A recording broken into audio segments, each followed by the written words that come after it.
New tonight, the family of a man killed in Caton Homes earlier this month is speaking out. Now they're asking for more security measures in Savannah public housing complexes.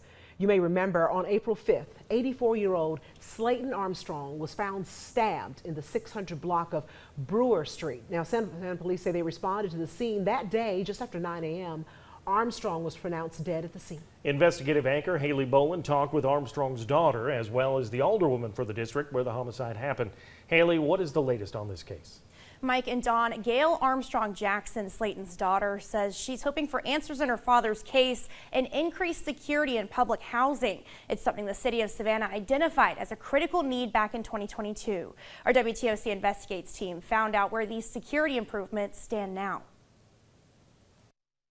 He was murdered over there by the dumpsters. Gail Armstrong Jackson remembers what it was like to receive the call that her father had been killed. When they called me, I was thinking, well, he 84.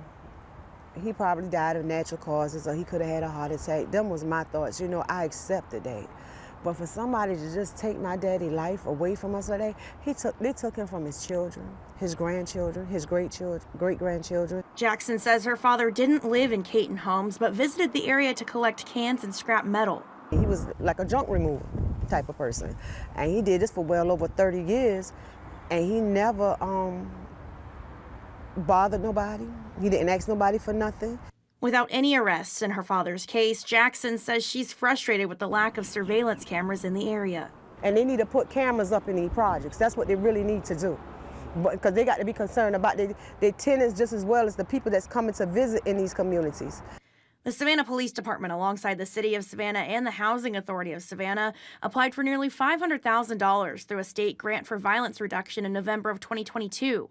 In that application, Savannah Police identified Caton and Frazier Homes, public housing complexes that neighbor each other in Savannah's west side, as areas of critical need.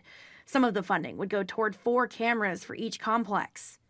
Alderman Bernetta Lanier represents District 1, which contains Caton Homes. The cameras will not only be a deterrent to criminal activities, but it will also be serve on the prevention side.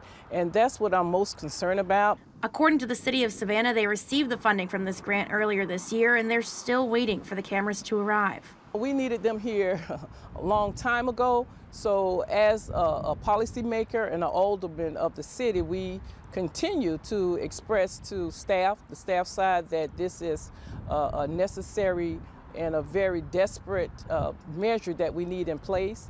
And I have faith in staff that they're doing what they need to do. WTOC Investigates obtained the 2022 grant application, which contains violent crime data for some of Savannah's public housing complexes. According to information in the grant application and Savannah police data, Caton and Frazier Homes have had at least 1 homicide per year since 2020. This year has already matched 2023's numbers for the entire year, both with 2 non-fatal shootings and 1 homicide in the complexes. It's numbers Savannians like Gail Jackson hope to see decrease. My daddy didn't deserve this. He didn't have to die this way. He should have died of old age, not being murdered and left by a dumpster like he was a piece of trash, because we loved our daddy. Now, Savannah police don't have a set date of when they expect the cameras to be in. Slayton Armstrong's murder remains under investigation, and anyone with information is asked to contact Crime Stoppers. We have that number on our website. That's WTOC.com.